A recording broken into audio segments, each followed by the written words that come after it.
Oke, bismillahirrahmanirrahim.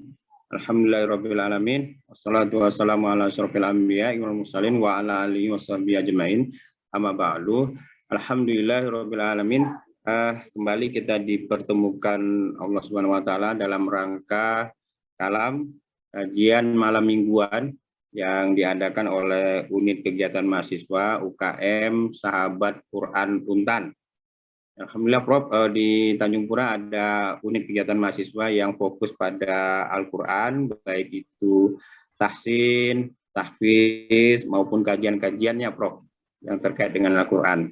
Dan UKM Sahabat Quran ini juga menjadi satu kesatuan dengan pendikar Pancasila yang Islam.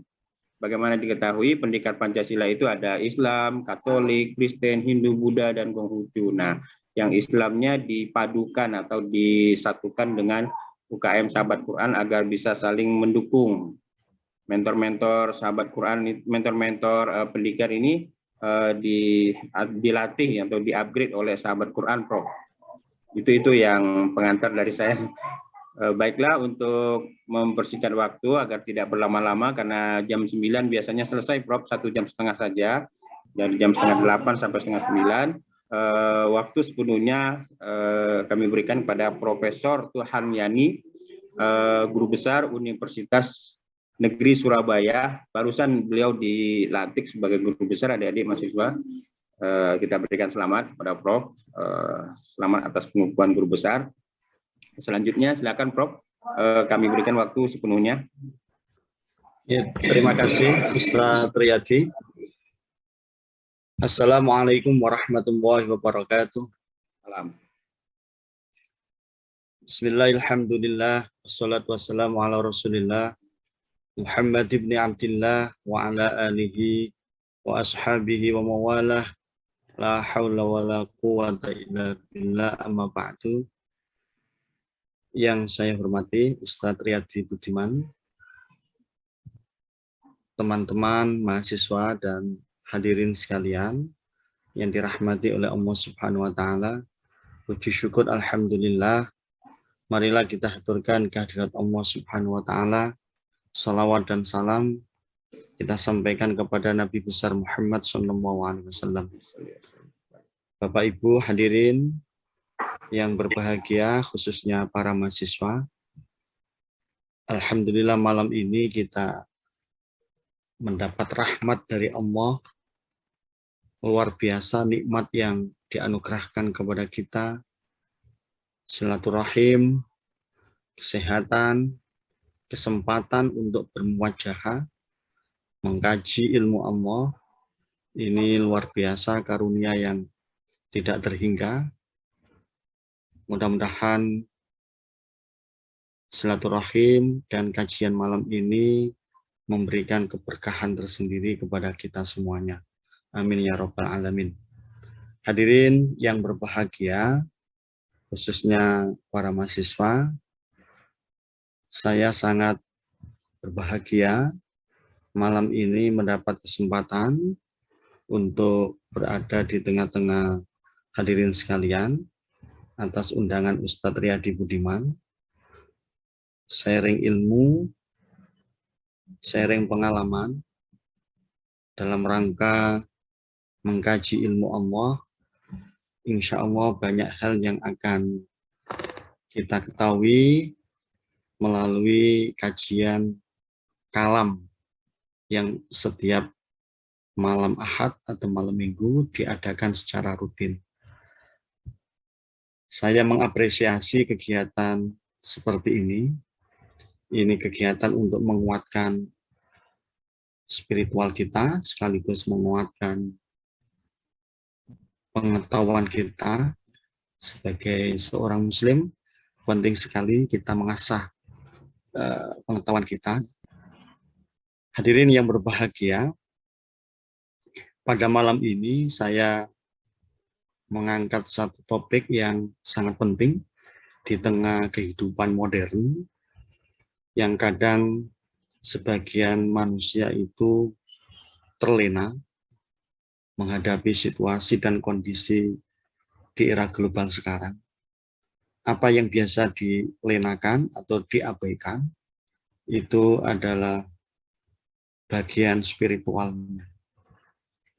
Karena saking sibuknya berhadapan dengan hal-hal yang sifatnya hedonis materialis, maka biasanya yang spiritual ini terlenakan.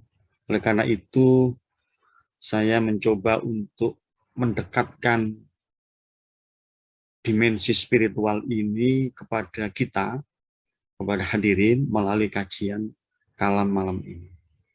Mudah-mudahan dengan menghadirkan dan sekaligus mendekatkan dimensi spiritual sesuai dengan topik yang saya angkat pada kajian malam ini akan memberikan kekuatan keimanan, kekuatan spiritual kita, sehingga kita bisa melangsungkan kehidupan ini di jalan yang benar, tidak sampai terlena dengan kehidupan hedonis materialis yang saat ini luar biasa terasanya, karena gempuran dari globalisasi dalam berbagai aspek, globalisasi budaya, kemudian teknologi informasi, globalisasi ekonomi, dan seterusnya. Hadirin yang berbahagia, dimensi spiritual yang saya usung dalam topik menggapai ketenangan jiwa dan kebahagiaan hakiki melalui bertasawuf. Ketenangan jiwa ini menjadi hal yang sangat penting bagi setiap manusia.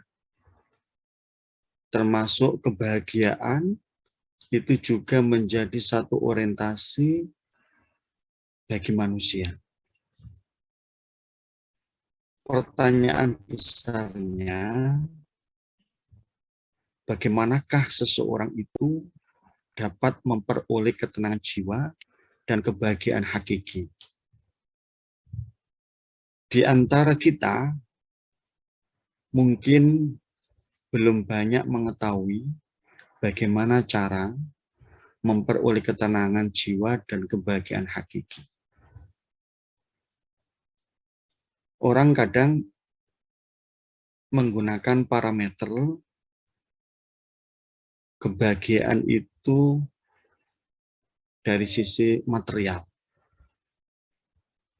yang ditandai dengan kecukupan harta, kecukupan kekayaan dalam berbagai bentuk, ya, kecukupan pangkat dan seterusnya. Sehingga kadang kebahagiaan yang parameternya seperti itu tidak bisa dirasakan selamanya, atau ini biasa disebut dengan kebahagiaan semu. Nah, tentu sebagai seorang muslim, orang yang beragama, parameter kebahagiaan itu tidak seperti yang demikian. Dan orang yang mengukur kebahagiaan dengan hal-hal yang sifatnya material, itu juga tidak memberikan satu ketenangan jiwa.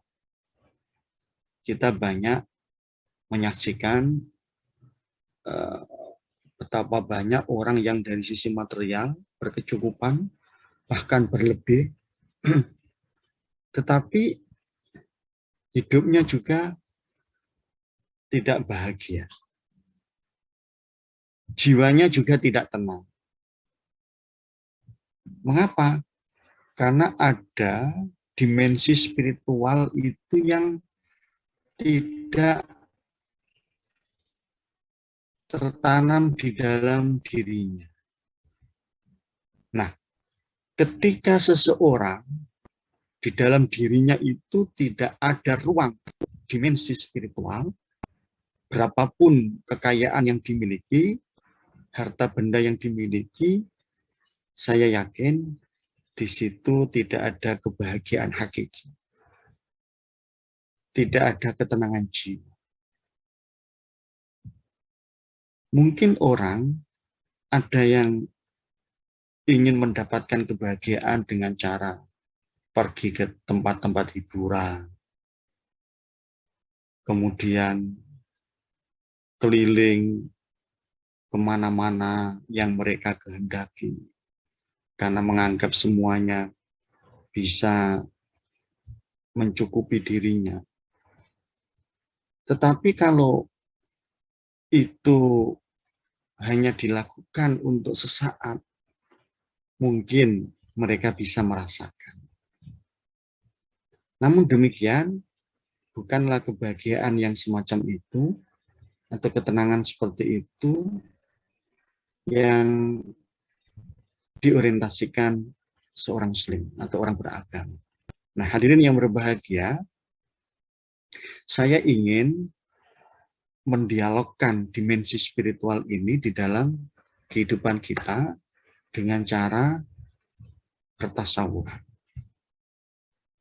Nah, ada hal yang perlu kita pahami, kita hayati sekaligus kita amalkan terkait dengan dimensi spiritual yang bernama tasawuf ini.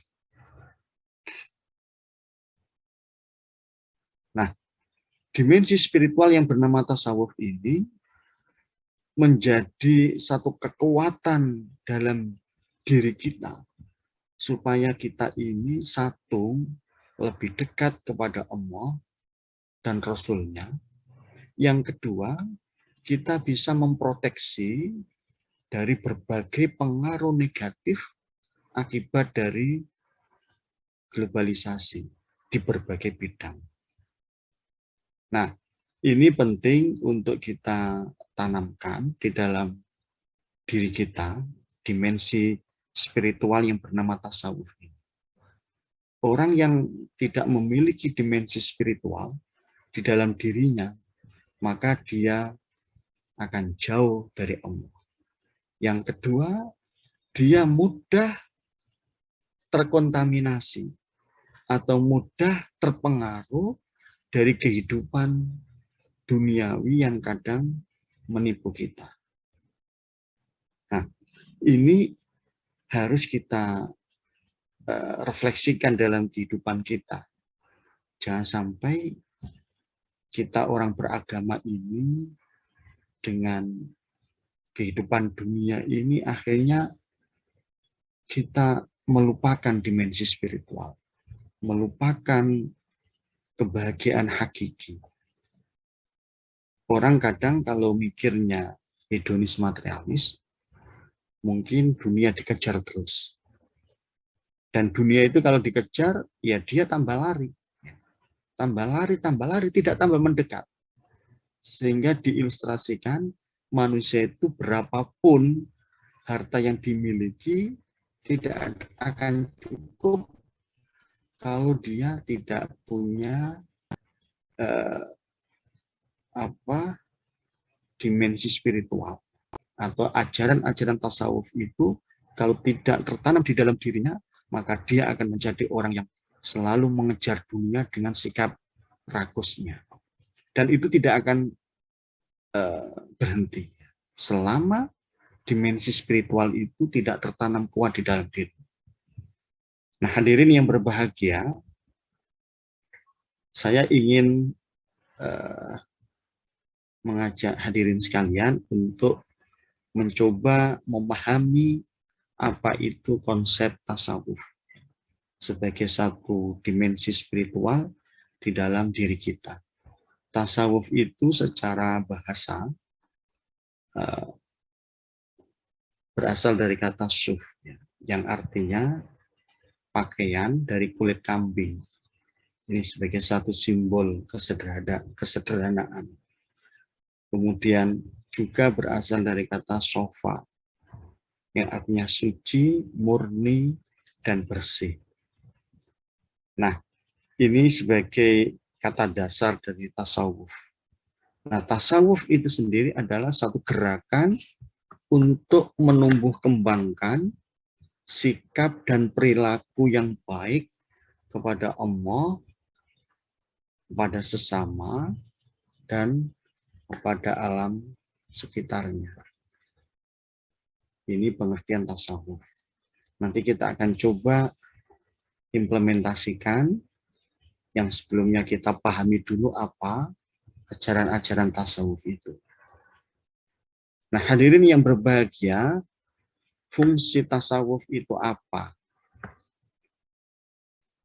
Pertama, memberikan ketenangan dalam menghadapi problematika kehidupan modern. Sekarang ini banyak orang yang terkontaminasi atau terpengaruh dengan persoalan yang bersifat material. Berupa apa? Kesibukan, kemudian pekerjaan, pangkat jabatan. Tampaknya orang-orang yang disibukkan dengan persoalan dunia, termasuk harta benda di dalamnya, itu tidak akan pernah merasakan satu kebahagiaan hakiki, apalagi ketenangan jiwa. Contoh, orang yang punya satu perusahaan besar, belum tentu mereka hidupnya bahagia. Karena apa? Karena setiap hari berurusan dengan pihak-pihak lain. Mungkin juga kaitannya dengan hutang piutang. Jangan dikira orang yang punya perusahaan besar itu tidak punya hutang. Ya hutangnya banyak juga. Cuma kekayaannya diputer gitu ya. Jadi orang melihat seakan-akan memang orang ini tidak punya hutang. Ternyata orang-orang yang punya perusahaan besar itu hutangnya juga banyak. Apakah hutang ke bank atau hutang ke pihak lain. Dan ini juga akhirnya juga sering memberikan dampak bagi batinnya. Terburu-buru, kemudian seakan-akan dikejar oleh waktu, ya. Apalagi kalau sudah jatuh tempo, gitu ya. Mungkin Ustadz Riyadi bisa membayangkan kalau punya hutang kepada seseorang saat jatuh tempo, mesti batinnya ini kan tidak tenang. Waduh, besok saya harus membayar hutang. Nah, ini baru hutang kecil. Nah, apalagi orang-orang yang punya perusahaan itu hutangnya besar. Nah, orang yang dihadapkan pada problematika demikian, kalau tidak Prof, minta tertanam di besarkan dalam slide dirinya, show-nya, Prof. siap. Kalau orang tidak ditanamkan di dalam dirinya satu dimensi spiritual, maka orang itu akan merasa ini apa sengsara terus batinnya. Waduh, saya ini kenapa punya pabrik A, pabrik B, pabrik C dan seterusnya, tapi kok saya merasa dikejar-kejar oleh waktu, dikejar-kejar oleh pihak lain dan seterusnya. Nah, maka ketika problematika kehidupan modern seperti itu tidak dibarengi dengan kekuatan spiritual berupa tasawuf, maka orang itu akan sirna dari kebahagiaan hakiki. Nanti akan saya jelaskan bagaimana ajaran-ajaran tasawuf itu harus kita internalisasikan dan kita amalkan. Yang kedua, fungsi tasawuf itu melahirkan sikap positif dalam menghadapi kehidupan. Ya, orang itu kalau dimensi spiritualnya kuat ya, di dalam dirinya, maka orang itu menghadapi kenyataan hidup sekalipun menurut orang lain itu sesuatu yang sulit, dia akan mengatakan innallaha ma'ana, sesungguhnya Allah bersama kami. Nah, ini bagian dari sikap positif orang beragama. Maka kalau mahasiswa melihat masa depan dengan tantangan yang luar biasa, itu jangan pesimis. Tanamkanlah satu sikap optimisme, keyakinan kepada Allah, bahwa Allah akan memberikan kemudahan kepada kita selama kita dekat dengan Allah. Tetapi kalau orang itu jauh dari Allah, jangan berharap masa depan itu akan diperoleh dengan kebahagiaan, dengan ketenangan. Kemudian fungsi tasawuf yang ketiga adalah menguatkan keyakinan kita kepada Allah sebagai zat yang maha segalanya. Kita tidak boleh sebagai orang beragama itu memiliki satu sikap yang ragu-ragu dalam melangsungkan kehidupan. Orang yang ragu-ragu di dalam melangsungkan kehidupan itu sama dengan tidak meyakini adanya Allah sebagai zat yang maha penolong, zat yang maha kuasa, zat yang maha segala-galanya. Nah, oleh karena itu, dimensi tasawuf ini mengajarkan kepada kita untuk menguatkan jiwa kita melalui kekuatan spiritual. Nah, hadirin yang berbahagia, saya kembali kepada ajaran-ajaran tasawuf. Tadi pengertian secara sederhana, insya Allah sudah bisa dipahami. Kemudian fungsi tasawuf dalam kehidupan kita seperti apa, sudah jelas insya Allah.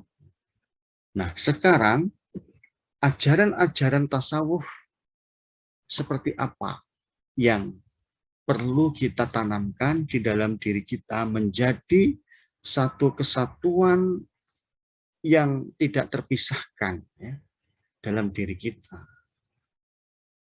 Pertama adalah zuhud. Nah, saya akan mencoba untuk menjelaskan zuhud itu apa. Secara bahasa, meninggalkan sesuatu karena tidak memerlukannya dan tidak menyukainya. Secara istilah, meninggalkan dan tidak menyukai dalam hati segala hal keduniawiaan yang dapat memalingkan dari urusan akhirat. Nah, zuhud itu tidak berarti kita ini tidak memerlukan harta. Tidak berarti kita tidak memerlukan pekerjaan atau tidak memerlukan keduniawiaan lainnya. Nah, zuhud itu sesuatu yang kita butuhkan untuk kita tidak sampai terlena dengan kehidupan dunia. Jadi kita ini harus cerdas di dalam menyikapi problematika kehidupan dunia. Kalau kita tidak cerdas, maka kita akan tergerus atau terkontaminasi dengan dunia itu sendiri. Sehingga orang itu sering disebut dengan istilah kedunian. Kedunian itu saking cintanya dunia, dia merasakan kalau ada sesuatu yang berkurang terkait dengan dunia, seakan-akan dia kehilangan. Nah, padahal zuhud itu memberikan satu kendali kepada kita, jangan sampai kita ini mencintai dunia itu keterlaluan. Jangan sampai. Sebab kalau orang mencintai persoalan dunia itu keterlaluan, dia akan lupa kepada sesuatu yang bersifat mutlak. Nah, padahal dunia itu tidak mutlak. Kepemilikannya tidak mutlak. Kepemilikannya hanya sesaat. Makanya kalau orang itu diberi amanah atau diberi nikmat berupa kekayaan atau harta benda itu perlu dijaga, perlu dibentengi. Dengan cara apa membentengi? Kalau menurut ajaran tasawuf ya dengan sedekah. Bukan harta itu dibentengi dengan cara disimpan di satu gudang, disiapkan kunci, gembok, supaya nggak hilang. Bukan begitu. Kalau orang memahaminya membentengi dunia, seperti itu, ya itu berarti pahamnya materialis. Nah, kita sebagai orang beragama, membentengi apa yang kita miliki itu ya dengan beramal, dengan bersedekah. Makanya hadis Nabi itu kan as-shadaqatu tadfa'ul bala. Sedekah itu menolak bala. Jadi kalau orang itu membentengi apapun yang dimiliki, itu secara agama itu dengan bersedekah. Nah, orang yang terlalu keduniawian, saking cintanya dunia, tidak memiliki dimensi spiritual di dalamnya, biasanya orang ini kalau kehilangan sebagian kecil dari dunianya itu, atau dari harta yang dimiliki itu, kecewanya luar biasa. Karena memang tidak terbiasa beramal, tidak terbiasa bersedekah. Ya. Jadi misalnya kehilangan uang 100.000, padahal dia punya 100 juta. Gitu ya. Wah, seakan-akan itu hilangnya sekian puluh juta. Karena saking pelitnya ya, nggak pernah bersedekah. Nah, tapi orang yang sudah terbiasa bersedekah, itu akan memberikan satu perasaan yang bahagia. Walaupun secara hitungan material, hartanya berkurang. Tetapi sesungguhnya secara kualitas, secara substantif, dia akan mendapatkan sesuatu yang lebih dari Allah. Nah, inilah yang harus kita biasakan. Kita ini perlu memiliki ajaran tasawuf yang bernama zuhud, yaitu mengendalikan kehidupan dunia ini secara cerdas dan bijaksana. Jangan sampai kita ini dikendalikan oleh dunia. Justru dunia itu kita yang mengendalikan. Pekerjaan kita yang mengendalikan. Kekayaan kita yang mengendalikan. Pangkat jabatan kita yang mengendalikan. Jangan sampai kita itu yang dikendalikan. Kita dikendalikan oleh kesibukan. Kita dikendalikan oleh jabatan kita. Wah, kalau seperti itu berarti kita menjadi hambanya dunia. Jangan sampai. Nah, zuhud itu bagian dari ajaran tasawuf yang membekali kita supaya kita ini tidak sampai melupakan atau memalingkan urusan akhirat. Orang kadang saking cintanya dunia, sampai-sampai dia lupa kewajiban pokoknya. Kadang, mohon maaf ya, sholat 5 waktu itu loh kelewatan. Saking apa? Sibuknya dengan pekerjaan. Zuhur tiba kelewat, asar tiba kelewat, maghrib, isya, subuh tiba kelewat semuanya. Kenapa? Saking sibuknya ya dengan pekerjaan, saking cintanya ngurusi hartanya. Nah, ini berarti orang yang disebut dengan keduniaan. Nah, kita diingatkan di dalam Quran surat Al-Qasas ayat 77 yang Allah berfirman, wabtaghi fima atakallahu daral akhir wala tansa nasibaka minad dunya. Dan carilah apa yang telah dianugerahkan Allah kepadamu, kebahagiaan negeri akhirat. Dan janganlah kamu melupakan bagianmu, yaitu kenikmatan dunia.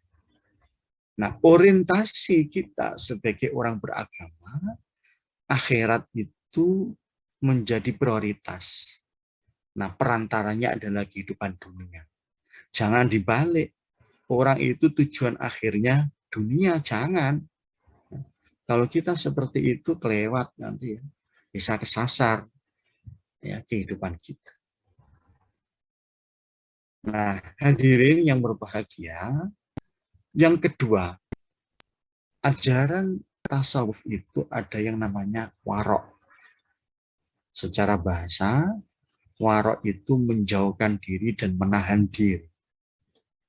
Secara istilah, menjauhkan diri dan menahan diri dari perkara yang diharamkan, dimakruhkan, dan yang syubhat. Nah, kita sekarang hidup di tengah pengaruh global, globalisasi ekonomi, globalisasi budaya, globalisasi teknologi informasi, dan lain sebagainya. Kadang kalau kita tidak hati-hati, ya, tidak bisa menahan diri, kita ikut tergilas. Contoh, ya, kita ini dalam memilih pekerjaan, itu kadang kalau tidak selektif, ya, bisa jadi pekerjaan yang kita jalani itu adalah pekerjaan yang tidak berkah. Kalau orang itu misalnya pekerjaan itu tidak dicermati dengan baik, ada peluang di media sosial, menerima lowongan menjadi penerima tamu, ya, atau resepsionis di satu tempat hiburan. Nah, kita sebagai orang beragama, kadang kita tidak sadar itu. Berlomba-lomba untuk melamar pekerjaan di tempat hiburan. Nah, hiburan itu kebetulan adalah tempat dunia gemerlap, atau biasa disebut dengan dugem. Nah, kalau kita menjadi pelayan di tempat yang seperti itu, tentu ini pekerjaan yang tampaknya jauh dari keberkahan. Nah, kadang kalau orang tidak punya sikap warok, ya, tidak bisa menahan diri, merasa senang, ayo kita punya peluang untuk menjadi penerima tamu di tempat-tempat hiburan. Nah, hiburannya hiburan malam, ya. Ya, kalau tempat hiburan dalam arti tempat rekreasinya anak-anak kecil enggak apa-apa itu, ya. Tapi kalau yang dimaksud tempat hiburan malam atau dunia gemerlap yang kita bekerja di dalamnya, ya tentu itu sesuatu yang sulit lah dianggap diandalkan keberkahannya. Kenapa? Karena pekerjaan seperti itu ya pekerjaan yang tampaknya lebih dekat dengan hal-hal yang sifatnya maksiat, ya. Jadi dunia gemerlap atau dugem atau dunia hiburan malam yang kadang di situ tamu-tamunya adalah orang yang memang ingin melakukan satu kemaksiatan, ya, bisa jadi juga tempat transaksi narkoba, bisa jadi tempat berbuat mesum, ya, bisa jadi tempat yang tidak baik lainnya. Kemudian kita berada di dalamnya. Nah, tentu ini kita harus bisa menahan diri. Ya. Carilah pekerjaan yang lain, ya, yang memang di situ ada keberkahan. Ya. Nah, sikap warok itu menumbuhkan sikap kehati-hatian dan ketelitian terhadap segala sesuatu. Nah, ini contoh kalau dalam kehidupan mahasiswa juga penting. Misalnya kalau kalian ngontrak, ya, atau kos bersama dengan teman, satu kontrakan ditempati 5-6 orang. Kemudian di situ ada ruang tamu. Kebetulan ada teman datang dari kuliah, dia beli es sama beli kue, ditaruh di meja ruang tamu. Kemudian ditinggal mandi, ya. Kebetulan ada temannya yang keluar dari kamar, masuklah ke ruang tamu. Loh, kok ada es, kok ada minuman segar, ada makanan enak. Tanpa izin kepada yang punya, ya, tidak bertanya siapa yang punya, tiba-tiba es itu atau minuman segar itu langsung dilahap. Kue yang di meja langsung dimakan. Nah, teman yang memiliki datang, loh, kok minuman saya habis? Siapa yang minum? Makanannya kok habis? Nah, dia dengan enaknya mengatakan, maaf tadi saya makan, maaf tadi saya minum. Nah, walaupun teman satu kos, ya, itu tempat tinggal Anda, tetapi kalau makanan dan minuman itu bukan milik Anda, itu jangan kita ini gegabah, tidak bisa menahan diri, ya. Tidak hati-hati tiba-tiba langsung dimakan, diminum. Kecuali kalau kita bertanya, hei, ini minuman siapa? Ini makanan siapa? Terus ada yang jawab, oh makanan saya. silakan dinikmati. Nah, itu baru halal gitu ya.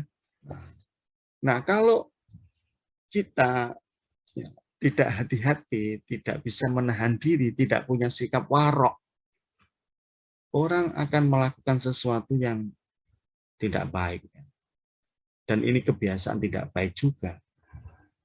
Mengambil hak orang lain tanpa seizin.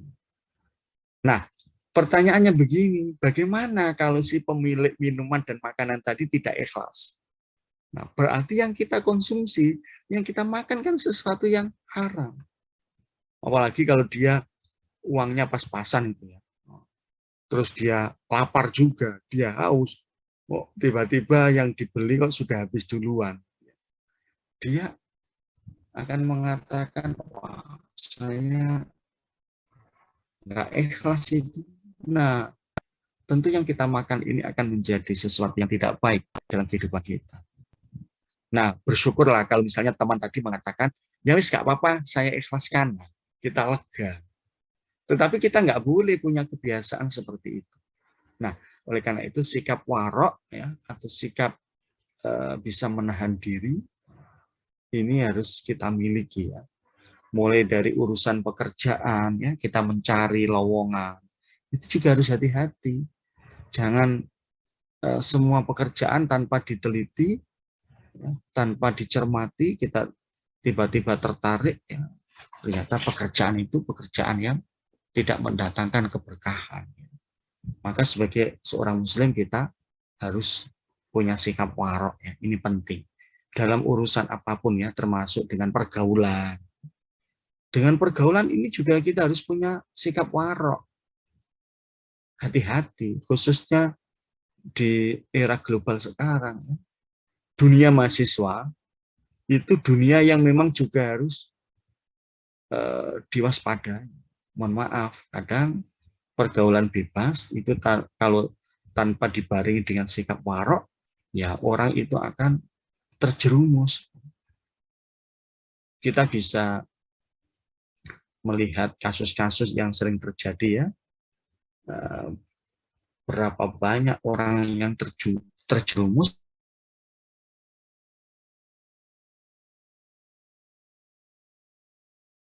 karena pergaulan bebas, narkotika, kemudian korupsi dan seterusnya. Itu karena tidak memiliki sikap warok. Nah, inilah bagian penting yang harus kita miliki. Yang ketiga, muraqabah. Muraqabah itu satu sikap yang dimiliki oleh seseorang merasa diawasi oleh Allah. Muraqabah. Ini biasa juga dikatakan ihsan, yaitu sikap yang merasa bahwa Allah selalu hadir mengawasi dirinya. Wa kana Allahu ala kulli syai'in raqibah. Dan Allah Maha mengawasi segala sesuatu. Nah, maka akan dimudahkan hidupnya oleh Allah, walaupun tanpa ada yang mengawasi. Ia lebih takut kepada Allah daripada makhluknya. Karena percaya bahwa Allah senantiasa bersamanya dan selalu akan menjaganya. Nah, sikap warok ini, sikap muraqabah ini memberikan satu kendali kepada kita dimanapun kita berada dan kapanpun, tanpa merasa diawasi oleh orang lain, tapi kita punya satu kesadaran diawasi oleh Allah, maka dia akan selamat ya, tidak akan berbuat macam-macam. Karena pengawasan Allah itu baginya sudah cukup, sekalipun orang lain tidak tahu. Nah, ini juga bagian dari ajaran tasawuf yang perlu kita miliki. Orang yang punya sikap muraqabah, insya Allah dia akan berada di jalan yang benar. Tidak sampai keluar dari real. Karena apa? Karena kesadaran God's spot ya, titik-titik ketuhanan itu tertanam di dalam dirinya. Nah, ini penting untuk dimiliki oleh siapapun.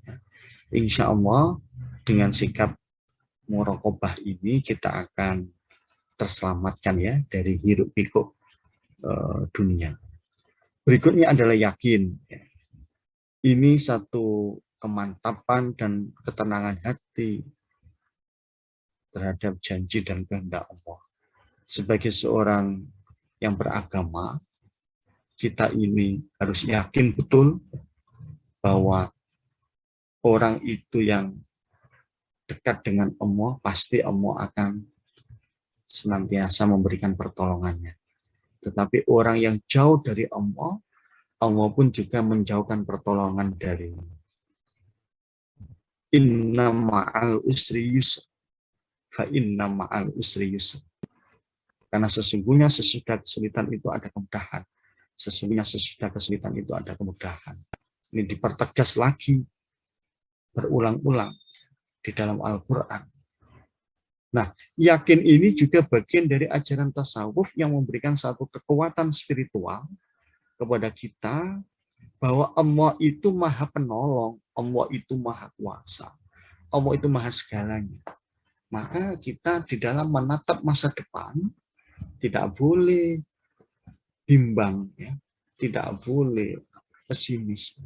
Yakinlah bahwa Allah itu maha agung, Allah itu maha kuasa, Allah itu maha penolong, dan seterusnya. Nah, orang Muslim yang tertanam di dalam dirinya keyakinan secara totalitas, itu insya Allah dia sudah memiliki modal 90% keberhasilan. Maka kalau kalian sebagai seorang mahasiswa, sekarang misalnya semester 1, 3, 5, 7, dan seterusnya, melihat masa depan, kemudian punya satu perasaan yang takut, wah, saya nanti kira-kira bisa nggak meraih cita-cita saya. Itu sebagai satu sikap skeptis. Sikap yang bisa melunturkan keberhasilannya sendiri. Mengapa? Karena orang sudah skeptis, sudah ragu-ragu. Nah, ketika melihat masa depan, cara yang diajarkan dalam agama kita, Bismillah sukses, Bismillah berkah, Bismillah bisa meraih cita-cita. Begitu.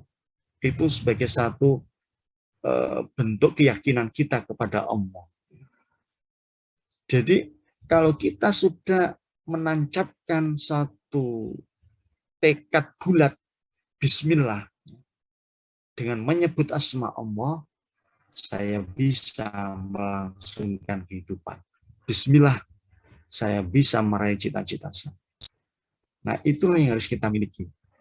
Seraya dibarengi dengan usaha atau ikhtiar. Nah, hadirin yang berbahagia, berikutnya adalah sabar.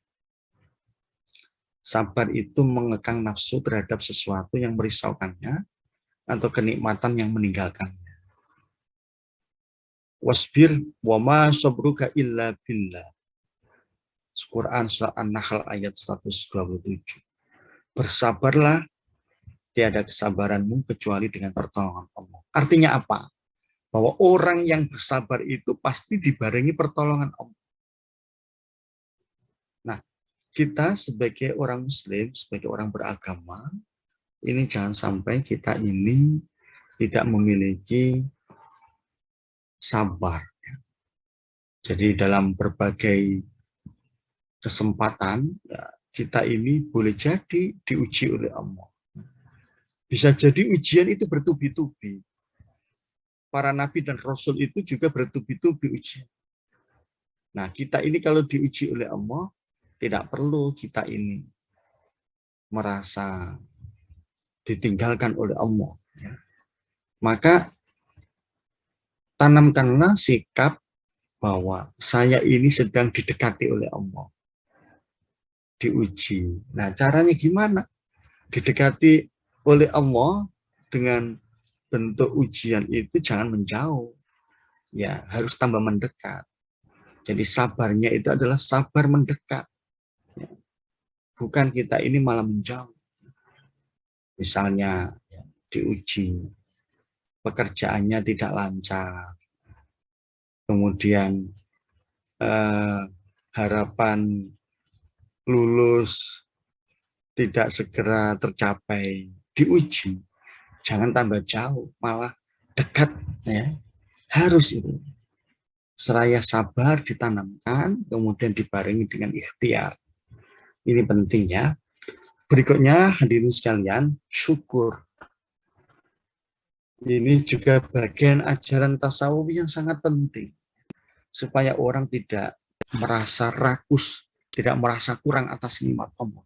Jadi bersyukur itu adalah berterima kasih kepada Allah atas nikmat yang diberikan.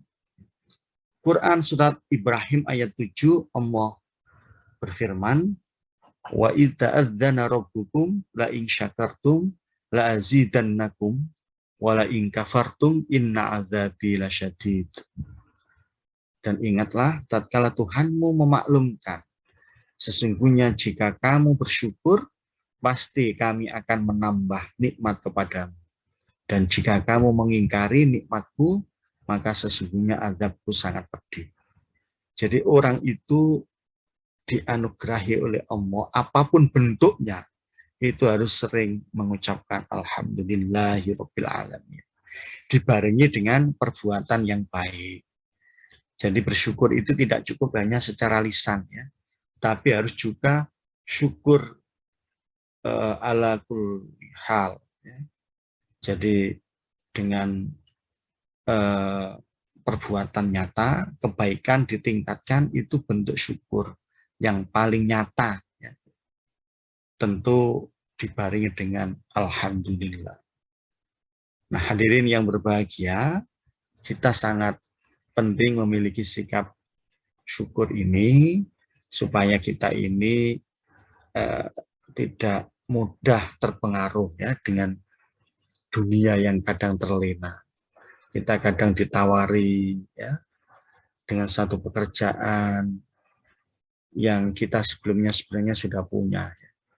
Ternyata pekerjaan itu hanya dibungkus dengan satu iming-iming ya.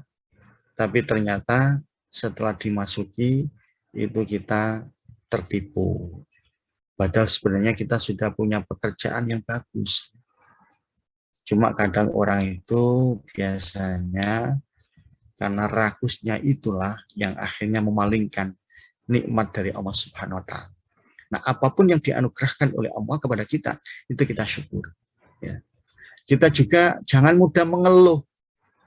Jangan mudah menjadi orang yang gampang mengatakan kepada dirinya, saya ini tidak berguna. Dari dulu sampai sekarang saya cuma begini-begini saja. Tidak boleh orang mengatakan demikian kepada dirinya. Orang yang mengatakan demikian, maka orang itu sama dengan tidak mengakui nikmat Allah. Nah, orang itu kalau sudah tidak mengakui nikmat Allah, lebih-lebih sudah dikasih banyak ya, tapi tidak bersyukur, yang dibarengi dengan perbuatan baik, maka kata Allah, azab itu sangat pedih.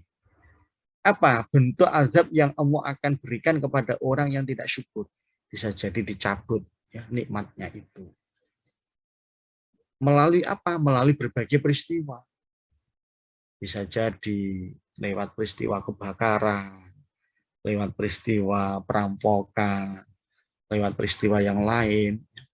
Bisa jadi itu bentuk azab Allah yang akan diberikan kepada orang yang tidak bersyukur. Nah, ini mengingatkan kepada kita supaya kita ini pandai menjadi orang bersyukur. Memang kenyataannya Allah mensinyalir dalam firman-Nya, wa qalilum min ibadiyas syakur. Memang sedikit di antara hamba-hamba Allah itu yang bersyukur. Karena umumnya manusia itu kalau sudah memiliki sesuatu, terima kasihnya kepada Allah, semakin dekatnya kepada Allah itu malah hilang. Ya. Makanya Allah mensinyalir wa qalilum min ibadiyas syakur. Sedikit hamba-hamba yang bersyukur itu. Banyak yang terlena. Dulu sebelum punya pekerjaan A, pekerjaan B, rajinnya ibadah luar biasa. Tapi setelah punya pekerjaan A, pekerjaan B, malah nggak pernah sholat, nggak pernah ngaji Quran gitu ya. Nah, ini kan berarti orang yang tidak bersyukur. Jadi kadang ini juga sering kita lihat ya di antara manusia ada yang seperti itu ya. Alhamdulillah sahabat Quran Universitas Tanjung Pura Pontianak ini luar biasa. Melalui kajian rutin ini kan memberikan satu penguatan spiritual kita. Jadi ibarat baterai itu dicas gitu ya. Supaya tidak sampai drop ya spiritual kita.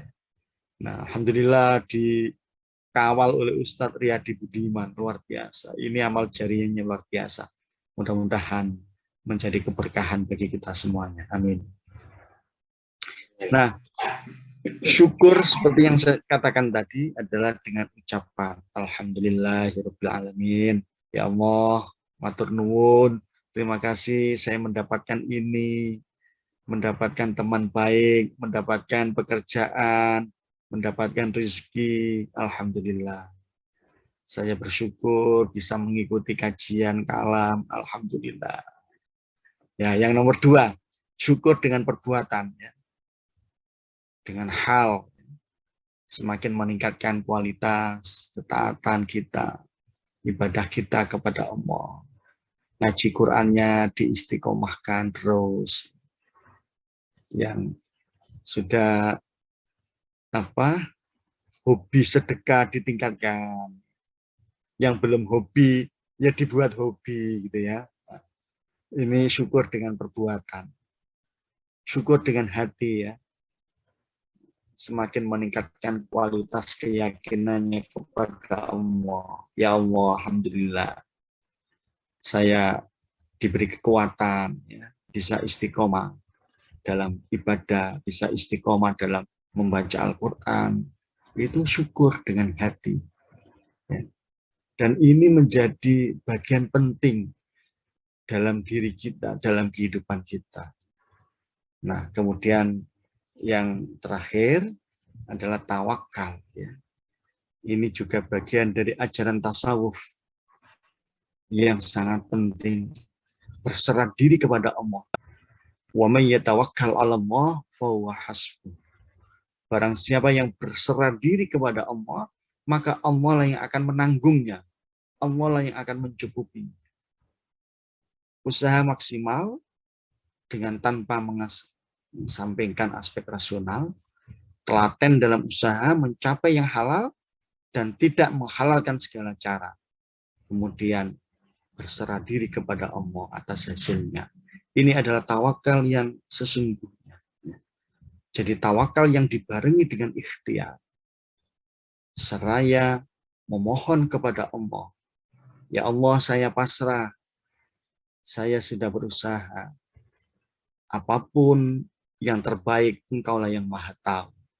Maka manusia itu jangan sampai merasa kecewa karena apa yang diinginkan nggak tercapai. Maka ambillah hikmahnya. Saya dulu itu setelah lulus sarjana itu ingin jadi guru, segera mengajar.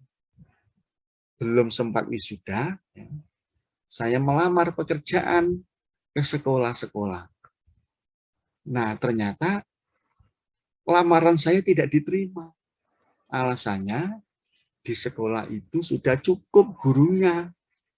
Tidak perlu menambah lagi, melamar lagi, cari gitu ya. Ternyata rata-rata sekolah itu juga sudah cukup gurunya. Apakah saya kecewa? Tidak. Diambil hikmahnya. Nah, ternyata pada kesempatan berikutnya malah ada kesempatan menjadi dosen. Ya. Ikut tes, alhamdulillah lulus. Ya. Alhamdulillah, dengan pertolongan Allah, dengan rahmat Allah, akhirnya diizinkan saya menjadi guru besar. Ini hikmah. Jadi kalau sesuatu yang kita inginkan itu tidak diperoleh, itu kita tetap harus berbaik sangka kepada Allah, berhusnudzon. oh bisa jadi menurut Allah itu bukan tempat untuk saya, dicarikan tempat yang lain. Itulah orang beragama. Kalau kita ini merasa gagal, ya, merasa nggak dikabulkan doa, saya kepingin ini kok nggak jadi, maka orang itu meragukan kekuasaan Allah. Jadi semuanya itu ada hikmahnya. Mohon maaf ya, seumpama ya, saya waktu itu setelah lulus sarjana, kemudian punya keinginan jadi guru di SD seperti cita-cita saya, kemudian saya akhirnya jadi guru pegawai negeri di SD. Ya mungkin saya juga nggak jadi guru besar. Nah, maka kalau orang itu bisa mengambil hikmah di balik sesuatu yang dilakoni, sesuatu yang dilakukan, itu insya Allah pasti ada sesuatu yang Allah berikan. Maka sebagai orang yang beriman kepada Allah dan Rasul-Nya, sikap tawakal ini penting.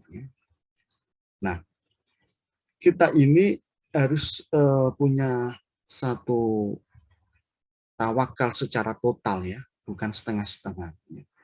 Karena Allah itu maha segalanya, maka serahkanlah kepada Allah.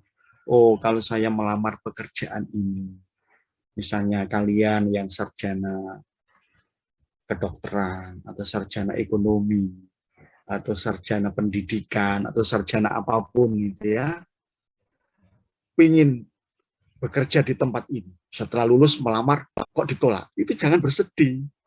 Siapa tahu bukan di situ Allah akan menempatkan kalian. Jadi jalanilah, mengalir saja, mengalir.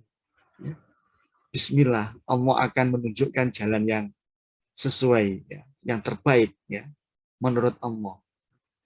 Jadi tidak usah Anda itu merasa seakan-akan separuh kehidupannya hilang, gitu ya. Waduh, saya gagal, saya ingin jadi dokter, kok saya nggak jadi dokter. Saya kepingin jadi pengusaha, kok nggak jadi pengusaha. Tidak usah begitu. Jadi dimensi tasawuf, dimensi spiritual mengajarkan kepada kita, salah satunya adalah tawakal. Nah, yang terakhir, ya, manusia berakhlak adalah manusia yang suci dan sehat hatinya. Sedangkan manusia yang tidak berakhlak adalah manusia yang kotor dan sakit hatinya. Nah, di Untan itu ada program atau ada satu identitas khas yang namanya pendidikan karakter Pancasila dari semua agama. Nah, ini menjadi satu kekuatan ya untuk bisa membimbing, mengarahkan mahasiswa menjadi orang-orang yang berakhlak. Berakhlak itu ya sehat hatinya, sehat badannya, dan sehat semua, sehat pikirannya. Nah, melalui pendidikan karakter Pancasila yang digawangi oleh Ustadz Riyadi Budiman ini, insya Allah para mahasiswa khususnya di Untan ini ya, akan menjadi orang-orang yang berakhlak, menjadi orang-orang yang sehat hatinya dan sehat pikiran. Nah, inilah yang diharapkan untuk calon pemimpin bangsa ke depan. Generasi muda yang memiliki kekuatan spiritual dibarengi dengan kompetensi dan keterampilan di bidang masing-masing. Mudah-mudahan Allah senantiasa memberikan pertolongan dan perlindungan kepada kita.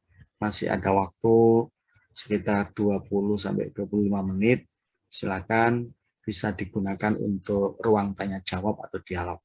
Demikian Ustadz Riyadi Budiman yang dapat saya sampaikan, dan hadirin sekalian kurang lebihnya mohon maaf. Assalamualaikum warahmatullahi wabarakatuh. Waalaikumsalam warahmatullahi wabarakatuh. Alhamdulillah, Prof. Sangat mengingatkan kepada saya kembali. Saya jadi teringat sejak SMA saya itu sudah mempelajari ilmu, bukan ilmu sih, materi-materi tentang tasawuf, tarekat, wali, sufi gitu, Bro. Iya. sampai sekarang membekas pada diri saya. Karena bagaimanapun ya, kalau saya pahami dunia itu sementara, akhirat itu abadi. Jangan sampai sia-siakan waktu dunia kita. Akibatnya akhirat kita itu yang akan menerima akibatnya. Baiklah, adik-adik mahasiswa, silakan siapkan pertanyaan, silakan resen adik-adik mahasiswa. Di sini hadir ini saya beberapa teman yang saya kenal ini saya jadikan co-host. Ada beberapa yang saya kenal. Ada Pak Arkom di sini. Pak Arkom. Alhamdulillah, Pak Arkom UGM. Nggih. Assalamualaikum. Salam, Pak Arkom. Mungkin materi ininya ditutup dulu, Prof. Oh, nggih. Siap. Ada Pak Arkom, ada Pak Firman, siapa lagi di sini nih? Pak Hamzah, dari beberapa Pak Prof Mir Aram, Prof Mir Alam Bedu juga ada, Dr. Sumedi, dosen UIN Sunan Kalijaga, biasa beri kajian setiap Ahad pagi, Dr. Sumedi. Ada beberapa lagi ini, Abdul Hadi. Yang lain-lainnya belum kelihatan. Maaf, saya nggak tahu bapak-bapak dosen di sini atau ada ibu dosen. Nah, silakan adik-adik mahasiswa yang mau bertanya atau kawan-kawan dosen yang ingin menambahkan. Sementara kita belum ada mahasiswa yang resen. Kalau ada yang resen akan saya potong untuk menjawab pertanyaan dari adik-adik mahasiswa. Mungkin bapak-bapak dosen yang sudah saya jadikan co-host bisa unmute sendiri. Kalau yang lain saya tahan. Silakan bapak-bapak dosen kalau ingin menambahkan. Saya lihat-lihat nih ada mahasiswa ada nggak ya? Belum ada nih. Ya, silakan sharing ilmu, ya, sharing pengalaman. Makanya sharing pengalaman. Jadi begini, Prof. Saya kan membiasakan adik-adik mahasiswa pendikar Pancasila yang Islam itu kan mereka membaca terjemahan Quran, terjemahan Al-Quran 7 halaman per hari. Nah, pada ayat-ayat Al-Quran itu memang kebanyakan itu disebutkan bahwa hanya sedikit manusia itu yang beriman, hanya sedikit yang bersyukur, hanya sedikit yang menggunakan akalnya, hanya sedikit gitu. Dan juga disebutkan hanya sedikit yang masuk surga. Jadi kalau di sisi lain di Al-Quran juga disebutkan kebanyakan mereka tidak berpikir, tidak bersyukur, tidak beriman, gitu ya, tidak menggunakan akalnya. Juga disebutkan di situ kebanyakan masuk neraka. Jadi Al-Quran sendiri sudah menjelaskan gitu ya. Kita itu janganlah mengikuti kebanyakan orang yang abai gitu, yang tidak bersyukur gitu. Karena ujung-ujungnya juga disebutkan di Al-Quran itu masuk neraka. Kita inginnya masuk ke surga gitu, walaupun bersama orang-orang yang sedikit. Nah, itu yang saya tanamkan kepada adik-adik mahasiswa. Mereka senantiasa membaca terjemahan, walaupun hanya terjemahan ya, itu cukup membekas ke dalam hati, walaupun tidak bisa mengucapkan. Mungkin ada di Kalimantan Barat ini kan banyak mahasiswa yang dari pedalaman yang mengenal huruf Al-Quran yang sedikit gitu kan, belum bisa membaca Al-Quran dengan baik, tapi paham terhadap maksud Al-Quran itu lebih menjadi arahan hidup gitu. Nah, seperti itu. Kawan-kawan dosen coba dong. Belum ada pertanyaan. Assalamualaikum. Assalamualaikum Warahmatullahi Wabarakatuh. Salam, nggih, Prof. Prof. Luar biasa ya pencerahannya pada malam ini. Ini menjadi motivasi bagi anak-anak kita. Memang saya kira betul Pak Riyadi tadi yang disampaikan. Dan gebrakannya Pak Riyadi ini luar biasa. Iya. Karena sangat penting Al-Quran sebagai petunjuk. Kalau kita belum paham atau tidak paham, tidak pelajari, bagaimana mau jadi petunjuk kehidupan. Dan saya kira itu sangat luar biasa membaca terjemahan ya.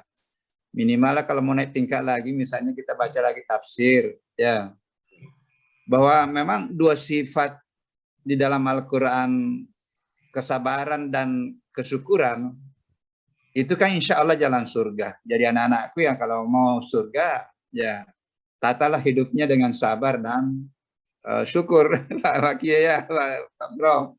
Yeah, betul. Kemudian ini motivasi. Ketika Allah mengatakan qalilan ma tashkurun, hanya sedikit bersyukur, hanya sedikit bersabar.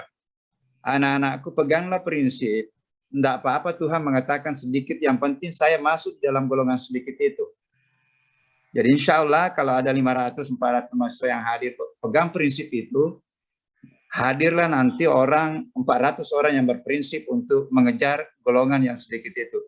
Jadi tidak apa-apa kita sedikit, yang penting minta doa bahwa kita masuk di galang golongan yang sedikit itu motivasi mungkin. Motivasi. Iya, jadi saya kira itu sebagai motivasi luar biasa. Assalamualaikum warahmatullahi wabarakatuh. Salam. Ya, Prof. ada Pak Arkom, coba dong mendengar suaranya Pak Arkom. Dr. Arkom, Pak. Sharing, Pak Arkom. Assalamualaikum warahmatullahi wabarakatuh. Waalaikumsalam warahmatullahi wabarakatuh. Ya, alhamdulillah ini bisa bersilaturahmi. Meskipun tadi saya agak telat ini masuknya, buka WA-nya telat dari Pak Riyadi. Sudah beberapa bagian akhir mendengarkan. Pertama ya, saya bersyukur ya kegiatan semacam ini bisa dilaksanakan oleh Pak Riyadi ya setiap minggu ya. Malam minggu. Alhamdulillah kami juga setiap hari Rabu kami juga Rabu, membuat kajian ya, juga benar. di Alhamdulillah. kampus. GM. Cuman memang kami arahnya ke ilmu dan agama. Jadi karena kami dari universitas sekuler kan, jadi basis agamanya mungkin tidak seperti di UIN dan sebagainya. Tapi kami ingin bagaimana ada dialog antara ilmu dan agama itu. Dan tadi saya kira sudah disampaikan oleh pembicara sebelumnya juga, ya penanggap sebelumnya dan Pak Riyadi, bahwa Al-Quran itu kan sebagai hudan ya, hudalinas ya, petunjuk manusia. Kalau itu tidak kita ikroi, tidak kita baca, ya, bagaimana itu bisa jadi petunjuk kan gitu ya. Jadi kita hanya petunjuk itu seringkali dari buku-buku, literatur, ya boleh-boleh saja, baik-baik saja, tetapi sebenarnya ada juga literatur yang dari yang Maha Agung ya, dari Allah, yaitu Al-Quran itu gitu. Hanya saja saya juga ada sedikit menurut saya pribadi ya gitu ya. Mengapa kita membaca Quran sebaiknya membaca Al-Fatihah dulu gitu. Itu supaya kita mendapatkan petunjuk gitu. Karena di situ ada ihdinas siratal mustaqim, siratal ladzina an'amta 'alaihim dan seterusnya itu, sehingga ketika membaca Al-Qur'an itu bukan hanya dengan akal ya, bukan hanya dengan pengertian ya, tetapi Allah memberikan pemahaman pada kita. Kadang-kadang ada ayat yang biasa kita baca sehari-hari atau kita dengar dari ustadz itu biasa saja. Tetapi karena petunjuk Allah, satu kalimat, satu ayat itu kadang-kadang sangat kuat sekali, ya. Sangat membekas sekali. Ya, gitu ya. Seperti tadi Ustadz Turhan juga menyampaikan ya, bahwa kita kan nggak ngerti apa yang terjadi besok hari. Gitu. Misalnya dalam surat Al-Baqarah 216 ya, kita bisa menganggap hal itu baik bagi kita, padahal itu buruk bagi Allah. Atau kita menganggap itu buruk bagi kita, tapi itu baik bagi Allah. Allah Maha tahu dan kita tidak tahu. Ini ayat ini kadang-kadang biasa kita baca, tapi kadang-kadang kalau kita rasakan dengan hati dan mohon petunjuk pada Allah, itu kadang-kadang itu satu ayat tadi bisa sangat mempengaruhi kehidupan kita gitu. Bahwa kita tidak mudah putus asa, tadi yang disampaikan oleh Ustadz Turhan ya, tidak mudah kecil hati terhadap apa yang menimpa kita. Bisa jadi itu seakan-akan buruk bagi kita, padahal Allah menjanjikan hal lebih baik di kemudian hari. Atau kita punya bayangan ingin mendapatkan sesuatu, menjadi sesuatu yang itu bayangan kita sangat bagus ya. Tapi ternyata bisa jadi itu di belakang hari itu buruk bagi kita. Sehingga bergantung kepada petunjuk Allah itu menjadi satu hal yang sangat penting ya. Sehingga ketika mengalami goncangan apapun ya, dan kita berpegang pada tali Allah itu, ya seperti kalau kita naik ayunan begitu, kalau kita yakin ayunannya kuat dan kita pegangan betul itu kan nggak mungkin jatuh gitu. Kita naik roller coaster ya yang bolak-balik begitu, tapi kita percaya bahwa roller coaster itu sudah dijaga keamanannya dan kita berpegang dari situ, kita pasti meskipun dibontang-banting kayak apapun itu pasti akan selamat itu. Nah, demikian pula kalau kita yakin pada Allah yang pasti kita berpegang pada Allah yang akan menyelamatkan kita. Kita dibanting kayak apapun, insya Allah ya pasti selamat dan pasti akan mendapatkan hal yang baik dari situ. Ini yang tadi saya dapatkan inspirasi dari Ustadz Turhan. Terima kasih sekali atas kesempatannya. Assalamualaikum warahmatullahi wabarakatuh. Waalaikumsalam. Tambah lagi kan, sering-sering. Ini ada Dr. Sumedi nih, biasa beli kajian nih. Bisa nggak Dr. Sumedi ikut memberikan dosen UIN Sunan Kalijaga? Kalau bisa unmute Dr. Sumedi. Atau siapa lagi ini? Itu dia muncul Dr. Sumedi. Dosen UIN ini dekat Pak Arkom UGM dengan Jogja. Gimana? Dekat dengan ini Pak Arkom dari UGM, Dr. Sumedi kan UIN Jogja. Tetangga ya.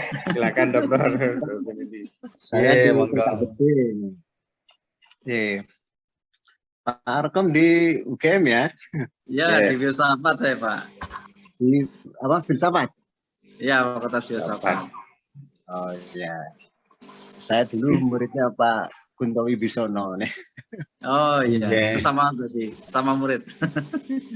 Ya sama, saya dulu juga murid beliau di Pasca. Satu dulu ya. Prof. Turhan. Saya senang ikut mendengarkan tadi Pak Turhan Yani. Ya. Gimana Pak Riyadi? Nih, kalau memberikan nasihat nih pada adik-adik mahasiswa. Wah. Kalau nasihat ya saya kira sudah cukup banyak tadi ya nih. Tambah lagi. Kalau menambah mungkin ya sedikit barang 2-3 menit ya. Yeah. Tadi saya tertarik dengan kesimpulan dari Pak Turhan tadi ini ya, bahwa manusia yang berakhlak itu adalah manusia yang suci dan baik hatinya itu nih. Itu sebuah kesimpulan yang saya kira bisa dikaji lebih jauh itu ya. Ini. Nah, saya mungkin ingin menambahkan, kebetulan saya SK-nya juga mengajar akhlak ini di kampus ini. Winsuka. Ya di Winsuka ini. Jadi hari-harinya ya mengajar tentang akhlak ya. Ya akhlak itu term yang dipakai di UIN ya. Kalau di tempat lain mungkin etika atau apa itu istilahnya. Karakter. Nah, saya dengan bacaan-bacaan yang mungkin pernah saya baca, istilah akhlak atau etika atau apalah orang menyebutnya istilah yang digunakan ya, itu kesan saya ya atau inspirasi yang saya peroleh, akhlak itu isinya adalah aktivitas. Nah itu aktivitas ini. Nah tapi aktivitas yang disengaja, nah gitu. Nah kalau perbuatan yang disengaja itu masuk kategori akhlak. Nah orang normal dimanapun dia mesti beraktivitas. Nah alias setiap orang bisa dikatakan berakhlak ini. Nah lalu sebagian lagi menyebutkan akhlak itu diantara kata kuncinya adalah tindakan yang disengaja tadi harus dilakukan oleh seorang mukallaf ini. Mukallaf itu dalam pandangan agama ya orang sudah berumur ya. Sebagian orang bilang 7 tahun, yang lain bilang 10 tahun, yang lain bilang 15 tahun ya. Sesuai dengan pendapat yang berkembang atau yang diakui ini. Tapi ya orang yang sudah umur sekolah ya, SD, SMP itu sudah dikategorikan mukallaf ini. Nah, dari 3 kata kunci itu yang mungkin merupakan kata yang bisa merangkum pengertian akhlak ini, yaitu aktivitas, otomatis aktivitas ini mencakup yang lahir maupun yang batin. Kemudian yang kedua disengaja, artinya kalau dipaksa atau karena lupa itu nggak bisa dikategorikan sebagai akhlak. Nah, misalnya dipaksa ya, tanda tangan misalnya ya, sebagai kaprodi misalnya dipaksa oleh mahasiswanya untuk tanda tangan menyetujui apa yang mereka inginkan ya, nah, lalu tanda tangan. Tapi kalau itu dipaksa ya, kemudian maju ke pengadilan, ya nanti akan ditanya ini tanda tangannya dipaksa atau atas kemauan sendiri. Kalau dipaksa ya nggak bisa itu diproses itu. Nah, itu gambaran yang sederhana seperti itu ini. Lalu yang yang ketiga yaitu mukallaf. Artinya kalau perbuatan itu dilakukan oleh orang yang belum mukallaf itu nggak bisa dikategorikan sebagai akhlak yang bernilai pahala atau dosa itu ya. Jadi misalnya ya anak kecil belum mukallaf kok mengambil milik temannya misalnya, itu nggak bisa dikategorikan sebagai tindakan tercela misalnya, itu nggak bisa ini ya. Artinya ya itu sebagai tindakan latihan saja ini ya, latihan ini. Tapi ukuran akhlak itu harus sudah mukallaf ini. Ya dalam bahasa hukum juga ada istilah dewasa. Kalau belum dewasa kan belum bisa dikategorikan sebagai tindakan hukum ini. Nah,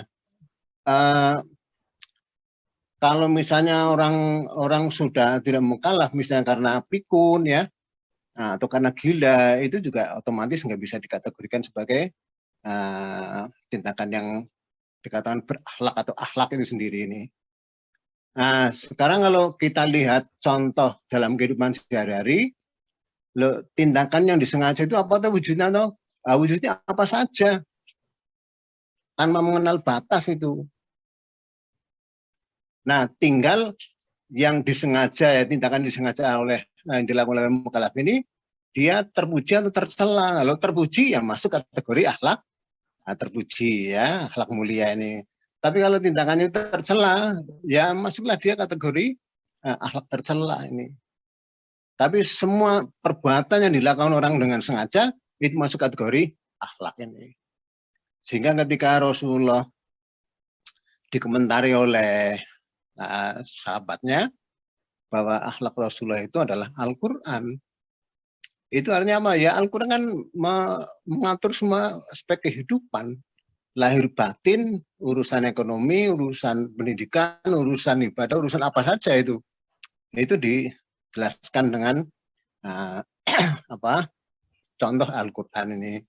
Nah, apa hanya yang ada dalam Quran? Ya tidak, berkembang. Ya apalagi zaman sekarang ini kan banyak aktivitas yang enggak dikerjakan oleh umat terdahulu, misalnya zaman Rasulullah ya. Kalau kita sekarang misalnya orang kirim surat ya cukup dengan email misalnya ya, kan nggak dikerjakan sama Rasulullah. Apa kita harus mempertahankan atau meniru persis seperti yang dilakukan Rasulullah? Bahwa yang dilakukan Rasulullah itu sangat mulia, betul. Ya betul, tentu pada zamannya. Ya kalau kita misalnya di zaman sekarang sudah ada komunikasi dengan email atau dengan WA ya, yang dalam hitungan detik itu sudah bisa tersebar semua yang diinginkan dalam jumlah yang sangat besar, ratusan ribuan bisa tercapai ini. Itu masa yang seperti itu mau ditinggalkan hanya karena kita mau mempertahankan praktek masa lalu misalnya. Jadi pengertian akhlak yang sederhana tadi itu diharapkan memang terbuka ya, sifatnya terbuka, bisa ditambah dengan berbagai macam perspektif yang tak kenal batas. Saya kira itu mungkin yang apa bisa. Ya. Kalau Pak Sumedi, Dr. Sumedi memberikan materi setiap Ahad pagi ini panjang. Kalau nggak saya stop, nggak berhenti. Masih ada yang mau tanya nggak? Ini atau tambahan lagi dari Bapak dosen yang lain tuh masih ada beberapa yang belum. Sengaja saya jadikan co-host biar bisa unmute. Kok masih sepi ya? Mana ya? Dia masih lain. Tapi nanti bisa ditonton siaran ulang. Jadi ini Prof, materi ini nanti setelah direkam saya upload kembali. Jadi ada dari mahasiswa yang nggak sempat hadir malam ini, mereka bisa menonton ulang. Ya, Ustadz. Betul. Oke, Pak Abdul Hadi mungkin. Ini ada open kamera.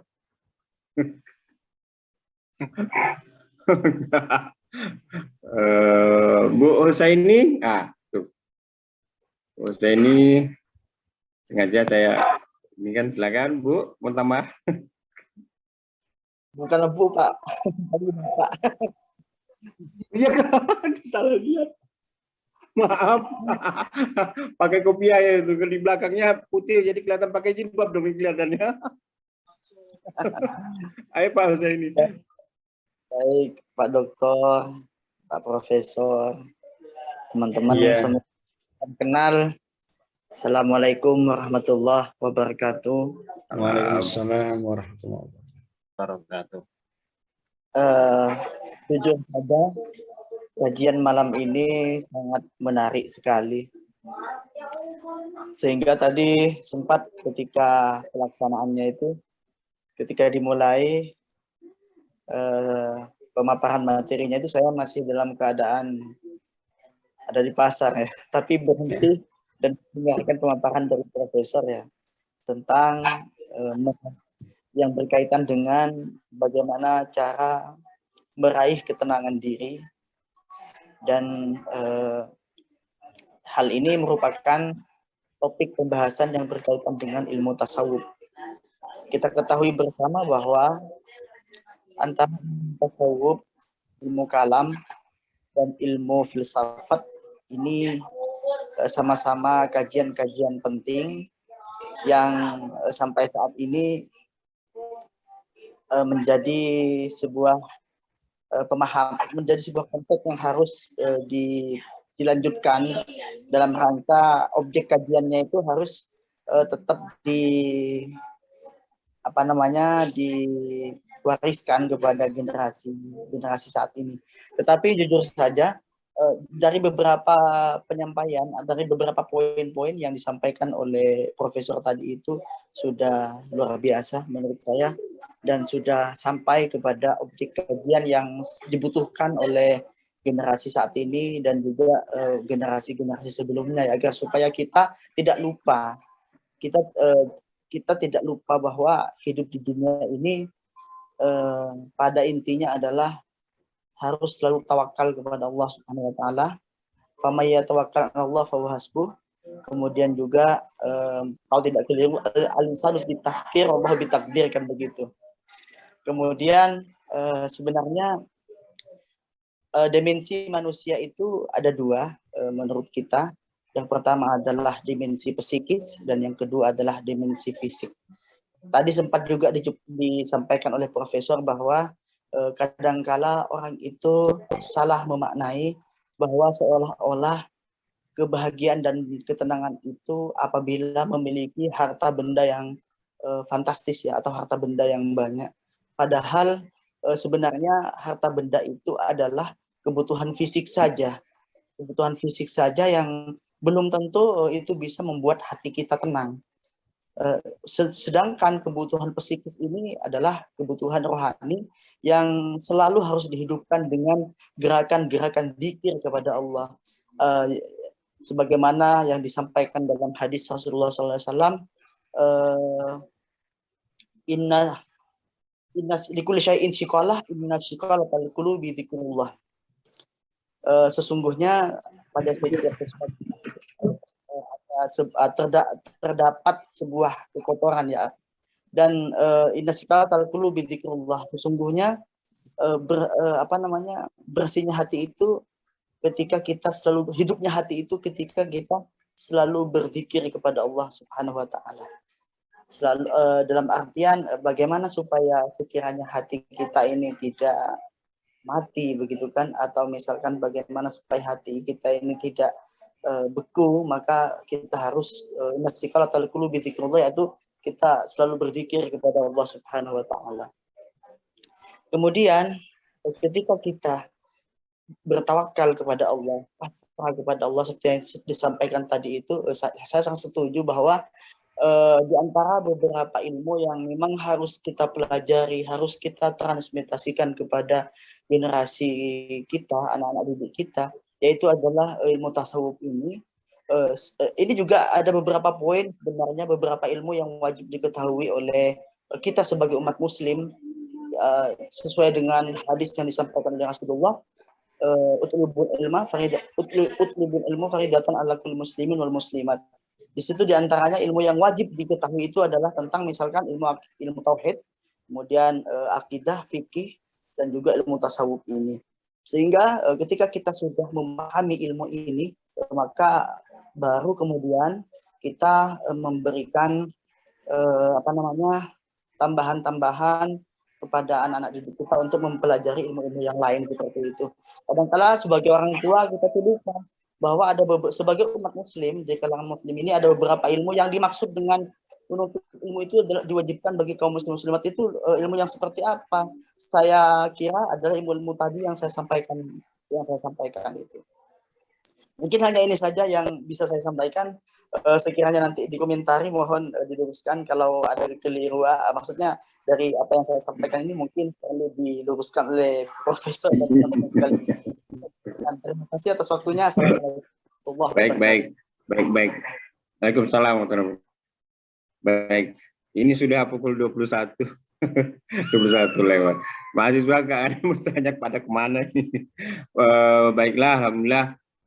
Materinya udah sangat melengkap dan ini merefresh lagi ya Prof, mengingatkan kepada saya pribadi untuk senantiasa selalu yakin kepada kebenaran Al-Qur'an terutama, karena kita mengambil patokan atau dasar mukjizat yang masih ada sampai sekarang itu Al-Qur'an, dan Al-Qur'an itulah yang menjadi pedoman hidup.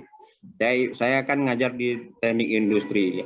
Saya sampaikan kepada adik mahasiswa, kalau perusahaan atau pabrik itu membuat produk-produk canggih, pasti ada manual booknya, buku pegangannya. Nah, manusia itu buku pegangannya itu Al-Qur'an.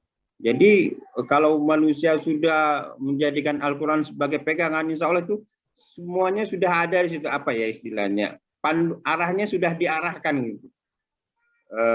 Dia nggak akan bisa tergelincir gitu. Walaupun ada ayat-ayat yang mutasyabihat gitu kan, ayat-ayat yang perlu samarkan, ya itu tadi kata Prof Mir Alam, baca tafsirnya atau cari lagi gurunya. Tapi sebagian besar Al-Qur'an itu sangat mudah untuk dipahami. Bayangkan saudara-saudara kita yang di dunia barat sana yang masuk Islam itu dengan membaca terjemahan Quran bahasa Inggris itu, mereka terkesan gitu. Tergugah hatinya, karena memang ya itu tadi di Al-Qur'an itu mukjizat benar. Jadi dia bisa mengarahkan manusia walaupun hanya ringan-ringan aja, tapi di situ banyak sekali hikmahnya. Nah, itulah dia. Jadi adik-adik mahasiswa tetaplah berpegangan, karena kita nggak akan bosan baca Al-Qur'an itu. Walaupun baca terjemahan, setelah sampai An-Nas, mulai lagi dari Al-Fatihah. Terus berurutan sampai An-Nas. Jadi saya lihat Prof, mahasiswa melaporkan aktivitas mereka itu ada yang udah 3 kali 4 kali khatam terjemahan ya. Kalau kita sering dengar yang bahasa Arabnya sih udah sering, tapi coba tanyakan yang udah biasa khatam Arab tuh, pernah terjemahan khatam enggak? Bisa bukan dipastikan ya, lebih banyak yang tidak membaca terjemahannya. Nah, ini kan jadi Al-Qur'an itu akibatnya ya hanya sebatas itu, mulut, lisan, nggak sampai ke dalam hati, karena untuk ke dalam hati itu ya harus paham maksudnya, kecuali kalau yang di pondok ngerti apa yang diucapkan dengan yang dipahami, atau bahasa ibunya adalah bahasa Arab gitu ya, gitu baca langsung paham gitu. Tapi kan kita orang Indonesia, bahasa sehari-hari kita bukan bahasa Arab, jadi begitu baca ayat tentang surga nggak kepingin, baca ayat tentang neraka nggak takut karena nggak tahu juga artinya, kan jadi kayak gitu dia. Nah, itu Al-Qur'an ini. Baiklah Prof, terakhir saya minta dari Prof Turhanyani untuk kalimat terakhir di dalam kajian kita ini sebelum saya tutup. Silakan Prof.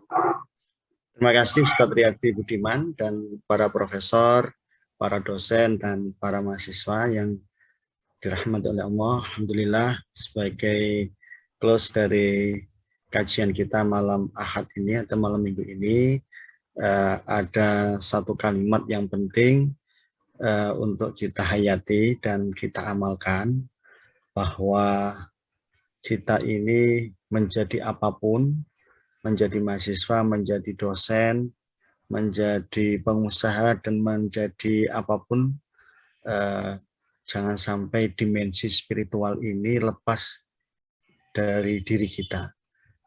Karena kalau dimensi spiritual ini lepas, maka kita akan terkontaminasi dengan kehidupan dunia yang kadang menipu kita. Oleh karena itu, penguatan spiritual melalui pemahaman, penghayatan, dan pengamalan ajaran tasawuf seperti yang saya sampaikan itu sangat penting untuk menguatkan keimanan kita kepada Allah, sekaligus memproteksi diri kita dari pengaruh negatif.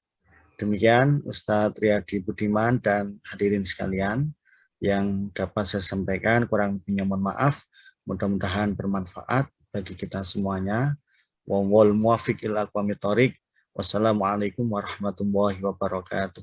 Waalaikumsalam warahmatullahi wabarakatuh. Baiklah, tanpa menunggu lebih lama lagi, kita sama-sama tutup pertemuan kita ini dengan membaca hamdalah dan doa kafaratul majelis. Alhamdulillahirabbil alamin.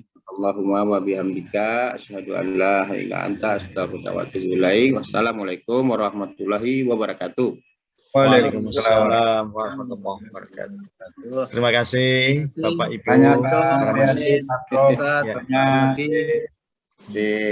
Saya izin matikan rekaman dan matikan zoom-nya ya. Terima kasih. Ya. Materinya Pak Riyadi kalau bisa. Prof, materinya ditunggu Prof. Ya. Ya, terima kasih banyak. Siap. Ya, terima kasih. Iya.